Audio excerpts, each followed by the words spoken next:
Good morning, colleagues, to this last Green EFA briefing before the summer recess. We will have opening remarks from Terry and Philippe and then have questions afterwards. So I'll go straight to Terry. Hello, and also welcome from my side. I thought that Simon was going to say the last Greens EFA press briefing before the vote tomorrow, because this is obviously what everything is heading towards.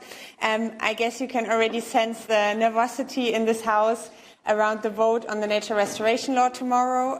We can see that the vote is going to be very tight. I can already spill the beans and say that we don't have a full calculation yet how this is going to go tomorrow, so it's going to really be on the spot. And obviously we are working towards making it possible to vote for this. And it's not only crucial, and you've heard the arguments many times, for the preservation of nature, which is important not only to better protect biodiversity, but also to adapt to changing weather conditions, to changing climate conditions. It's also crucial to meet the climate goals. Just before in the plenary debate, we had the question put to one of the EPP MEPs how they are foreseeing to basically meet the 10% nature-based climate action that is foreseen in the climate law. If they are not voting in favour of this law, he unfortunately didn't have an answer for this. So obviously there is no plan how we are going to go about with this, and that clearly shows that tomorrow with this vote we are also voting on the Green Deal, and the Green Deal is very clearly under attack from the EPP, the biggest group in this House, and the group of the Commission President. So the stakes are very high on Wednesday. Also, you know that especially in the EPP group, from what we hear, a lot of pressure is being put on MEPs to vote with the group line, and this obviously gives us a lot of concern also for future majority building in this House. We have a tradition, and we know that this is different from how things are done in some national parliaments, but we have a tradition on working constructively with the pro-European democratic groups. We still have 9 months, more or less, in this legislature, and we as Green Group obviously would like to keep it that way, but for that the vote tomorrow will be very decisive, because we will see whether Manfred Weber's strategy of a destructive line, of trying to end laws, of trying to block laws, is going to win, or the constructive line of the 4 constructive groups that are coordinating together so that we can win a majority tomorrow. I'm not going to speak further. I'd have a lot to say, but I'm going to leave the rest to Philippe. Thank you. Like Terry, I'm struck by the amount of fact denial that abounds in this debate. I had an exchange with Nils Torvalds, Renew Finland, earlier, and you know the entire strategy of Finland to abate climate change, so their national climate strategy, is predicated on Finland's forests absorbing 20 million tons of carbon every year. And the fact is that Finland's forests are emitting carbon. And then he said, yeah, but there's a new study that shows that it is not as bad. Yeah, okay, they are emitting a bit less carbon than we thought, but they are still emitting, not absorbing. Same thing with agriculture. And so when Manfred Weber tells me, well, listen, Philippe, you know, it was already hard enough for EPP to accept that we need to do something on climate. Don't come with biodiversity and all the rest of it, because we have enough of a burden. I'm telling him, Manfred, even for climate, we need this law. If you don't care about bees, yeah, well, by the way, we need them to pollinate. So even if you think just economically we need them, well, you have to do something about that, and there's denial. So that tells me that this is not about substance. It is not about substance, it's about political strategy. And my understanding is that, well, basically it started, remember Manfred Weber's speech, State of the Union, a year ago? You were there? You could think that this was the leader of the opposition speaking. Already then, he launched the offensive. He said, okay, we need a moratorium on new environmental legislation. We've had it with the European Green Deal. Well, my words, not his. So basically, he entered campaign mode a year ago. And so you would expect that from, say, fringe political groups, but not from EPP, who claims to be, you know, the pillar of the European integration, the pillar of serious politics, of economically sound politics, and actually it is just about power. That's what it is. That's what it is. And frankly speaking, how should I say, I would hope that we have more adults in the room. And we have a number. I'm happy because this parliament is certainly not the worst in Europe. But when you see the attempt at debasing the way this parliament works coming from any other group, well, from EPP, the biggest group, this is really scary. I hope that reason will prevail. And again, this text is not perfect. No, well, I know no Commission text that is perfect. But that's the nature of the work of the co-legislators. If the text has been a bit rushed, is a bit unclear in terms of definitions, maybe is overreaching in some areas, fine. Let's discuss, let's debate, let's make it better. That's what we are paid for. That was what Council is paid for. Let's make this text better. And certainly, I hope that we are going to have a text tomorrow. It won't be perfect. I don't think it's going to be perfect, but it's going to be a good base to work from now on. But then again, it's not that we need nature. We are part of nature. There's no life without nature, certainly no human life. This is about us. Thanks, Philippe. We'll go then to questions. You can also ask questions online if you raise your hand. I'll take them in the room. Yes, Andy. Andy Bounds from the Financial Times. Philippe, I think you put your finger on something there. I mean, all these pledges have been made internationally, and yet nowhere, let alone the EU, seems to be on course to hit all these targets. So where do we go from here, and why is this law so important as part of this? Isn't it just another failed promise? Thanks. Well, I would say that indeed there's a lot of promises being made, and we have always claimed that Europe is, the world champion of all this.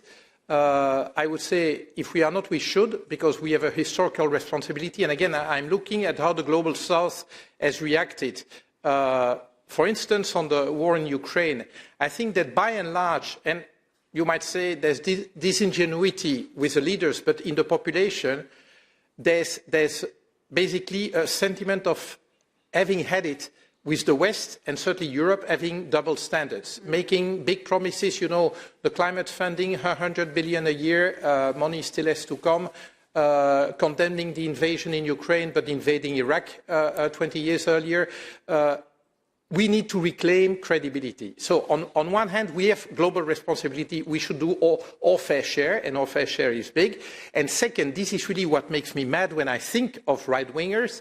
They claim to work for the economy, but actually, by not conquering positions of leadership in the transition, we are basically forfeiting what should be the basis of Europe's economy moving forward. We don't have many resources. I love to claim this slogan. I was 10 years old, the oil crisis 1973.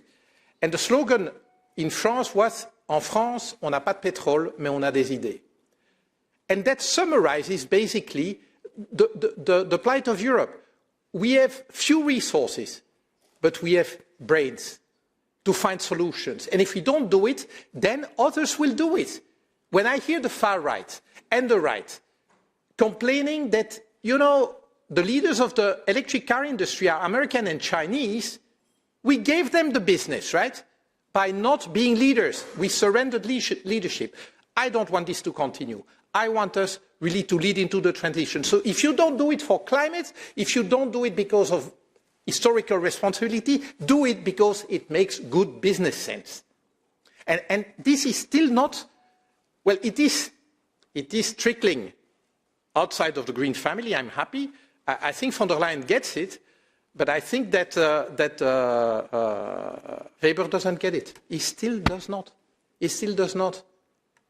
And again, we have to embrace this century, and this century is hard. Vondra, the ECR guy, complained that this was too much too fast.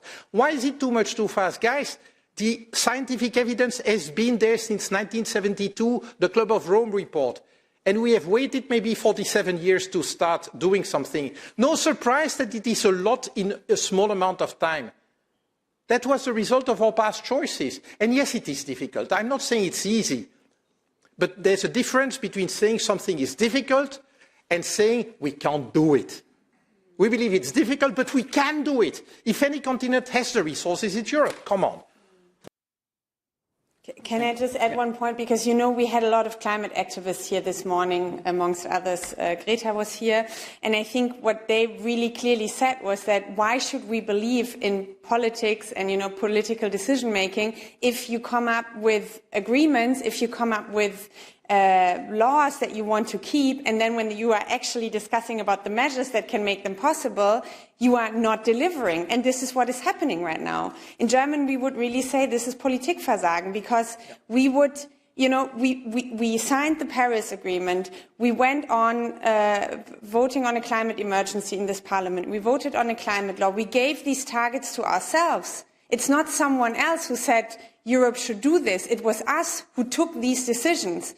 And now, half a year ago, we supported the Kunming-Montreal biodiversity framework. And half a year later, we vote on a crucial law to live up to the expectations. And it's, as Philippe says, it's not even going above and beyond. It is really just the minimum of what we can do. And half a year later, one of the richest parts of the world says we are not living up to the things that we promised half a year ago. I mean, who else do you expect to move then? Who else is going to act? So this is really a crunch moment, not only for the Green Deal, but also whether Europe stands by its word for its own citizens, but also for the global community, for the global South. Are we actually the ones that are doing what we are talking about, or are we the ones that are talking and telling others what to do, but not doing it ourselves? And this is what we are voting on tomorrow.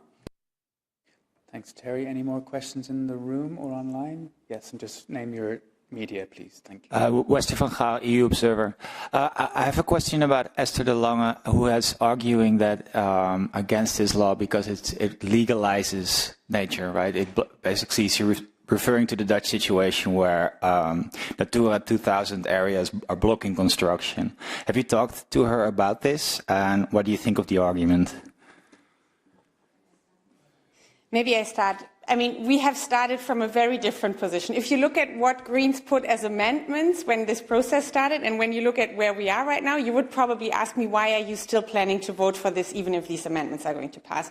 So a lot of the concerns that EPP have had from the start of the shadow meetings, I wasn't there, I'm not the shadow, but they have been taken on board. But still, this was never about substance. This was never about whether EPP is going to get some of the compromises that they want. It's exactly like Philippe said. It was a political choice then to say we are going to leave these negotiations and we are going to vote against the law altogether, no matter what kind of compromise the other side makes. Because what we see now in the Council approach that is going to be the basis for the discussion then tomorrow in the vote, it's already much flexibilized to what the Commission has proposed. And some of the amendments that are on the table are going to flexibilize it even more. And even in the law, you also know it is not the Commission that is going to take the decisions on how Member States should implement that, but it's going to be national implementation plans that are going to do that. So yes, if you want this to be more flexible, table amendments into that direction, but don't leave the negotiations altogether, because this, and I mean, it's true, EPP is the biggest group, it's the center group of this parliament, but this is an approach that is usually taken by the far right here in this house. We don't want any European legislation, we don't want Brussels to decide anything, and this would be a very, very dangerous shift if now EPP is also going to go down that road. So for me, vote against the rejection amendment, then vote in favor of the amendments that are going to flexibilize it more, and vote then to a very less ambitious result of it, and then we go into trilogues. This is the strategy that I propose to all the constructive people in EPP and Renew, and this is the way how we usually take decisions here in this House. If I may add, I know Esther quite well. Esther is coming from the Netherlands. If there's one country that is bursting at the seams, it's the Netherlands. Tiny speck of land, millions of porks, millions of cars, millions of hectares covered by concrete. Where will it end? And my message is that fundamentally, when I hear arguments like hers, I find we need to do something, but we will not accept any hard limits. And there, I want to say that a kid, a small kid, wants to have it all. That's natural for a kid. And becoming adult, in my view, is a process of accepting limits to your own life, limits to what you can and cannot do, and learning to be happy to live within those limits, because actually those limits are inherently the rules of life. And to me, adult policymaking today forces us to recognize that indeed there are limits to what we can do. And we can live happily within those limits. It's not like it's a prison. It's just recognizing that, well, our lives end. That indeed, when Terry grew, and she grew up quite a lot, but it stopped at some day. She didn't grow to become 3 meters tall. And I think she's happy with that. Because indeed, it can be good when basically you have reached the space, you can occupy the space that you can occupy, and actually there's enough also immaterial space that you can occupy in your life to live happily. But again, you cannot, what will happen when 100% of the territory of the Flanders or the Netherlands, I'm saying that because they are densely populated areas, will be covered by concrete? What do we do next? So we cover the sea with concrete, and when we have done that, what then? Come on. At some point in time, we have to accept that indeed, we need to put limits. And when people say, yeah, but that means that you will cull porks, yes, well, actually, we are doing that every day in the millions. Well, maybe not in the millions every day, but maybe indeed some areas of economic development have gone too far because they are not sustainable to sustain human life on this planet. And there's nothing wrong in recognizing that. You know, errare humanum est, perseverare diabolicum. Thanks, Philippe. Any last questions? Yes, I have one here. Oui, bonjour. Emmanuel Beretta, Le Point. Ma question pour... Well, my question for Philippe. You said that Manfred Weber is pursuing a political strategy by taking this text hostage. Could you tell us a bit more about that? Who's he aiming at? Well, I don't think you need to have studied a million years to understand what Manfred Weber is doing. I mean, I think he accepted in 2019 that he wasn't going to be a Commission president. He saw someone else take over and become the greatest Commission president we've had since Jacques Delors, at least. So I think he clearly sees that this is a dynamic that he can't stop. But I think what he's doing now is aiming to take some control over a possible second mandate of Ursula von der Leyen. I mean, I don't know for sure, but I think that's what he's doing. He's trying to ensure that he has some influence over Ursula von der Leyen if, as I expect, she goes for a second term. He's saying, fine, you can have this second mandate, but you've got to go for EPP policies. I mean, it's clear if you listen to his State of the Union speech from last year, his cards were clearly on the table then. On the left, is there a question? Yeah. Bonjour. Une question sur un sujet. A question on an entirely different topic.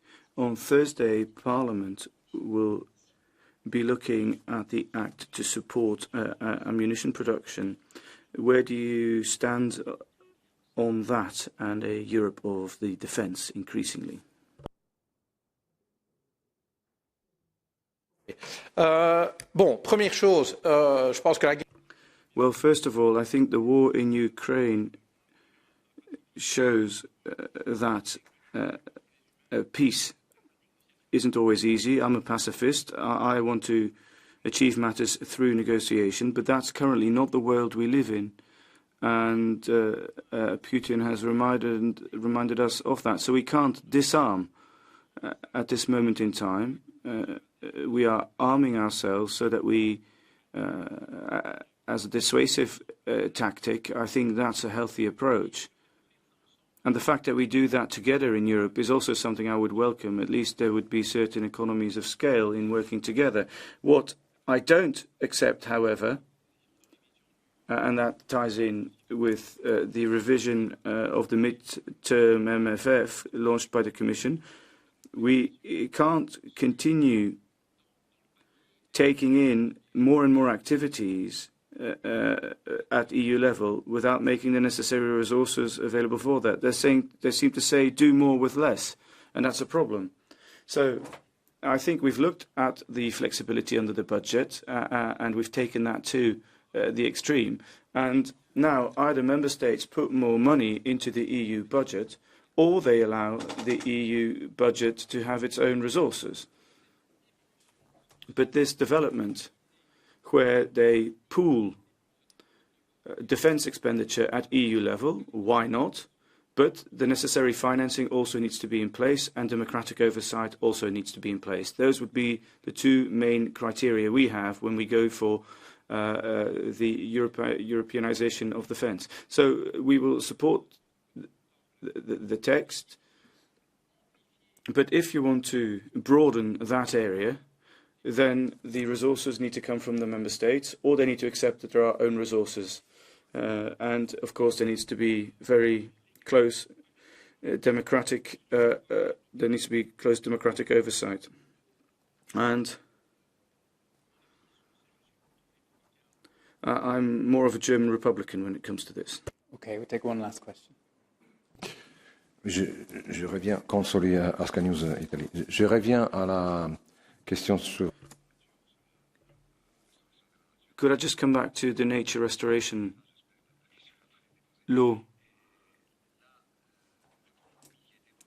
The compromise that was suggested by Renew, which is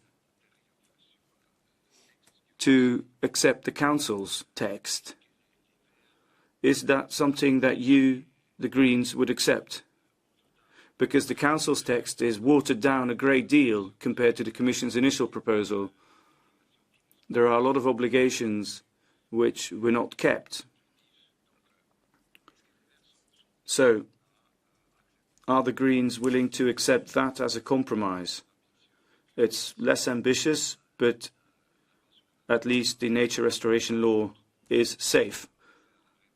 Because otherwise, for at least 3 or 4 years, there'll be a stalemate. And this woman here, you had a comment, question as well?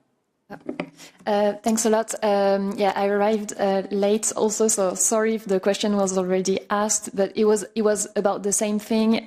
Do the Greens have a red line and at one point would say, okay, we're not going to vote for a report without this level of ambition? Like, what's your red line? Thank you.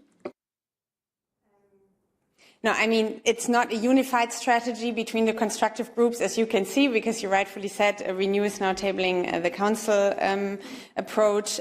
We have already tabled amendments.